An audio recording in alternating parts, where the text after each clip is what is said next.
नमस्कार दोस्तों। आज की कहानी एक लड़का युवराज है उसके ऊपर है। युवराज करीब 2 साल से लंदन चला गया था।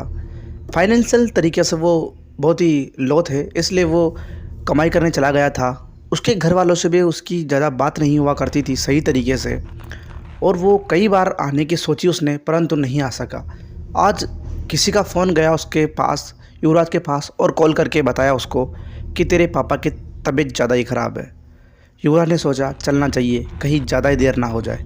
तो उसने कैसे भी करके 10 दिन की छुट्टियां लेकर वो वापस कश्मीर के लिए निकल गया। एक गाड़ी के अंदर वो एयरपोर्ट की तरफ निकला था और एयरपोर्ट से सीधा अपने घर की तरफ आ रहा था। जब वो गाड़ी के अंदर बैठा हुआ था तो यही सोच रहा था कि क्या वही मेरा इलाका यानी कि मेरा मोहल्ला होगा जिसको मैं छोड़कर गया था। क्या वही मेरे दोस्त उसी जगह पर मिलेंगे जहाँ पर हम बैठा करते थे।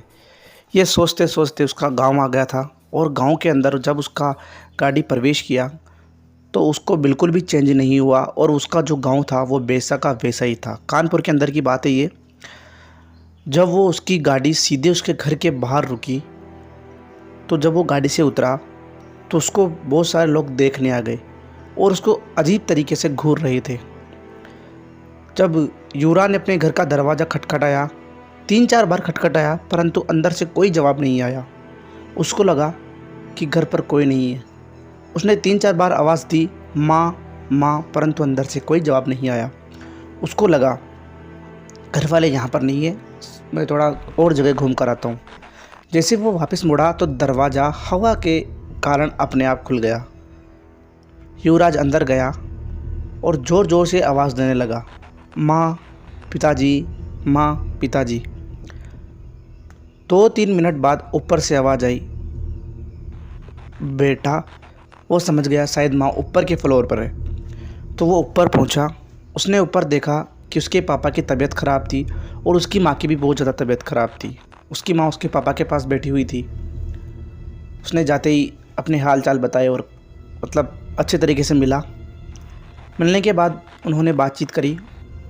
अब वो अपने दोस्तों से मिलने जा रहा था तो उसके पापा ने कहा, बेटा अभी मत जा, बाद में चले जाना, थोड़ी देर हमारे साथ टाइम स्पेंड कर। उन्होंने अच्छे खासे बातें करी। बातें करने के बाद वो शाम हुई। उसकी माँ ने खाना बनाया। खाना बनाने के बाद सबने खाया। युवराज अपने घर के रूम में ऊपर चला गया। ऊपर जाने के बाद करीब रात के 10 बज रहे थे। तभी उसको एहसास हुआ कि कोई उसकी खिड़की के पास है, क्योंकि उसको उंगलियां दिख रही थी। एक खिड़की से उंगलियां हटती तो दूसरी खिड़की पर उंगलियां चली जाती। वो डर सा गया था कि ये हो क्या रहा है। रात के 10 बज रहे थे। वो इसमें माँ बाप के पास में नहीं जा सकता, क्योंकि क्यों डिस्टर्ब करें उनको, वो पहले बीमार है। उसने कैसे करके रात निकाली, और जब सुबह हुई तो उसने माँ से कहा कि माँ, ये रात अपने घर पर बाहर न जाने किसकी उंगलियों के निशान थे खिड़कियों पर, बार बार इधर के उधर। तो उसकी माँ ने जवाब दिया कि बेटा, हमारे गाँव का एक आदमी है जो पागल हो रहा है। वो ऐसे ही किसी भी टाइम आ जाता है और फिर उंगलियां मतलब घूरता है अंदर। तो फिर युवराज को थोड़ी तसल्ली मिल गई कि कोई बात नहीं, चलो इंसान ही था, कोई दूसरी बाधा तो नहीं थी। रेडी होकर युवराज अपने दोस्तों से मिलने जा रहा था, क्योंकि उसके दोस्त ने पार्टी रखी थी ताकि उसके दोस्त भी मिल सके और अच्छे से बातचीत हो सके। जब युवराज जा रहा था तब उसके पापा ने कहा, बेटा तू अच्छे से जा और अच्छे से एंजॉय करना, परंतु रात की 12 बजे से पहले पहले तू घर आ जाना। युवराज कहता है, अरे पापा आप फालतू ही ना यार, ठीक है मैं आ जाऊँगा। ये कहकर वो अपने दोस्त की पार्टी में चला जाता है। उसके दोस्त के पास जब गया, दोस्तों ने बहुत अच्छे से बातें करी, घूमे और पार्टी करी उन्होंने। जब पार्टी चल रही थी तभी रात के 11:30 बज रहे थे। युवराज ने जब टाइम देखा तो 11:30 बज रहे थे। फिर उसने मन में सोचा, अगर पार्टी छोड़ी दोस्तों को बुरा लगेगा, और मैं ऐसी बातों पर विश्वास नहीं करता, कोई नहीं मिलेगा मेरे साथ, कुछ भी नहीं होगा।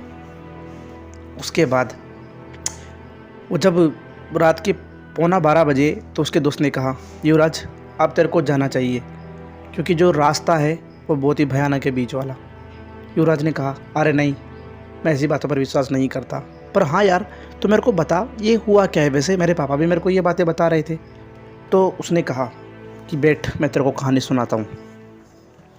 उसने बताया कि अपना जो कश्मीर का पुल है गोवाला पुल, एक पुल था वहाँ पे, मेरे को नाम पूरा पता नहीं है पर गोवाला जाने, हाँ गोवाला पुल था। वहाँ पे बहुत सारे आदमी थे, करीब 50 आदमी थे जो काम किया करते थे। उन लोगों की एकदम से अचानक मौत हो गई। पाँचों के मतलब 50 के 50 लोगों की लाशें वहीं बिखरी हुई थी और अब वो लाशें किसी न किसी रूप में दिखती है और जिसको भी दिखती है उसके साथ वो घर चली जाती है। उसके बाद उसने ज़्यादा सीरियस नहीं लिया इस बात को और कहा, अरे मैं इन बातों पर विश्वास नहीं करता, तुम पार्टी करो। पार्टी करते करते उनको करीब 2 बज गए। अब सभी पार्टी के अंदर से जा चुके थे। अब पार्टी के अंदर था तो सिर्फ युवराज। उसने सोचा कि चलता हूँ, मैं ऐसी बातों पर विश्वास नहीं करता। उसने गाड़ी स्टार्ट करी और अपने घर की तरफ निकल गया। जब वो घर की तरफ निकला तो उसको पूरे रास्ते वही बात याद आ रही थी, उसके पापा की और उसकी दोस्त की, जो दोस्त ने कहानी बताई थी। अब जैसे जैसे गोवाटा पुल पास आ रहा था उसकी धड़कनें तेज़ हो रही थी। एकदम से जैसे गोवाटा पुल आया तो उसने देखा कि एक बच्ची रो रही है। जब उसने साइड के एक आदमी से देखा तो एक बच्ची थी जो पुल के पास बैठकर रो रही थी। उसने कहा, इस गाड़ी को रोकना ठीक रहेगा या नहीं। उसने पहले तो गाड़ी नहीं रोकी। उसने सोचा कि यार अगर ये असली में लड़की हुई तो मैं इसको नहीं छोड़ सकता। अब युवराज वसूलों का पक्का था। उसने गाड़ी रोक दी। गाड़ी रोकते उसने उस तरफ देखा जहाँ पर लड़की बैठी हुई थी। उस जगह पर लड़की बैठी ही नहीं थी इस समय। वो डर सा गया।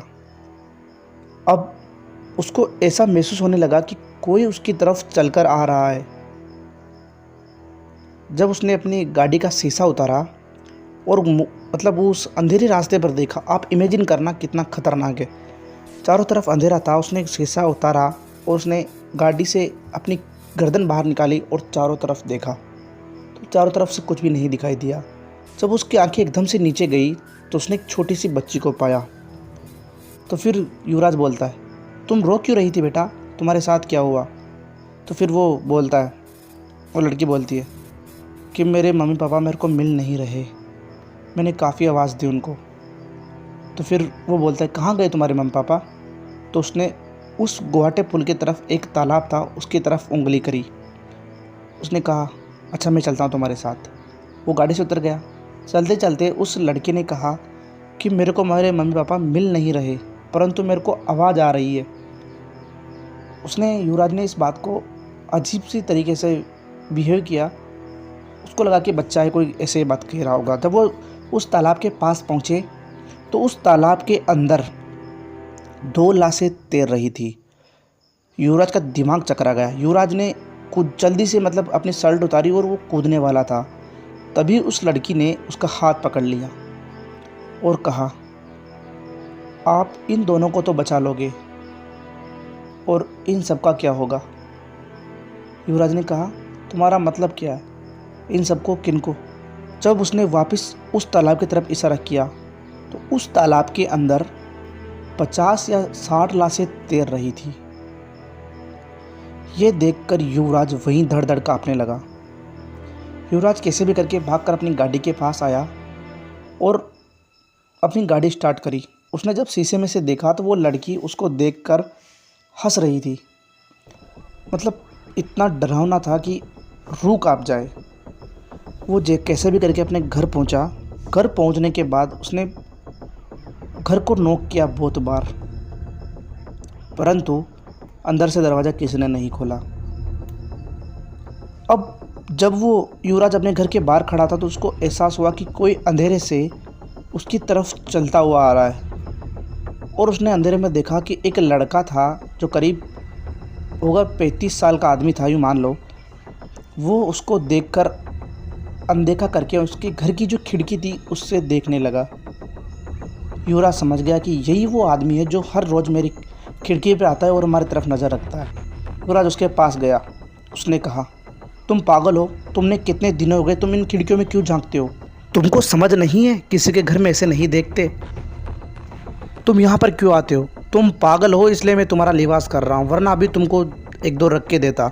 ऐसा युवराज कहता है। तो फिर वो आदमी बोलता है कि भाई साहब सुनिए, मैं कोई पागल नहीं हूँ। यहाँ के जो गांव वाले हैं उनको आप दिखे थे, यानी कि आप जब गाड़ी से आए थे तब गांव वालों ने आपको देखा था। उन्होंने मुझसे कहा कि इसके ऊपर निगरानी रखना, कहीं इसके साथ गलत ना हो जाए। युवराज बोलता है मेरे साथ गलत क्या होगा? तो वो बोलता है कि आपको एक बात बताता हूँ। गोवाटा पुल था, उसके अंदर 50 लोग गार्ड थे, यानी कि वहाँ की काम क्या करते थे वहाँ पे। जब वो गोवाटा पुल था उसमें 50 लोगों की मौत हुई थी। उसके अंदर आपके माँ पिताजी भी थे। आप जब अंदर घुसे थे घर में, आपसे मतलब आपको बातें करते हुए देखा गांव वालों ने कि आप किसी से बातें कर रहे हो। तो उन्होंने समझ गए कि आप अपने माता पिता से बात कर रहे हो जो कि जिंदा नहीं है। ये बात सुनते ही युवराज शॉक्ड हो गया एकदम कि तुम ये क्या बातें कर रहे हो। उसके बाद वो कहता है मैं बिल्कुल सही बात कह रहा हूँ, क्योंकि उसके अंदर आपके माता पिता की भी मौत हो गई थी और आप जिससे बातें कर रहे हो वो है तो आपके माता पिता ही, परंतु वो मर चुके हैं। उनकी कोई आखिरी इच्छा रह गई थी, इसलिए वो आपको दिखाई देते हैं। अब युवराज पूरी तरह से एकदम से पागल टाइप हो गया था कि ये बात क्या कही इसने। मैं इतने दिन से जिनसे बात कर रहा था वो मेरे माता पिता नहीं थे, ये था क्या? उसके बाद युवराज जैसे ये बात सुनता है वहाँ से तुरंत निकल जाता है अपने वापस लंदन के लिए। दोस्तों, कहानी अच्छी लगी हो तो वीडियो को लाइक कर दे, चैनल को सब्सक्राइब कर दे और हाँ, एक प्यारा सा कमेंट ज़रूर कर देना। मिलता हूँ आपसे अगली कहानी में, तब तक के लिए बाय बाय। ध्यान रखना दोस्तों, टेक केयर।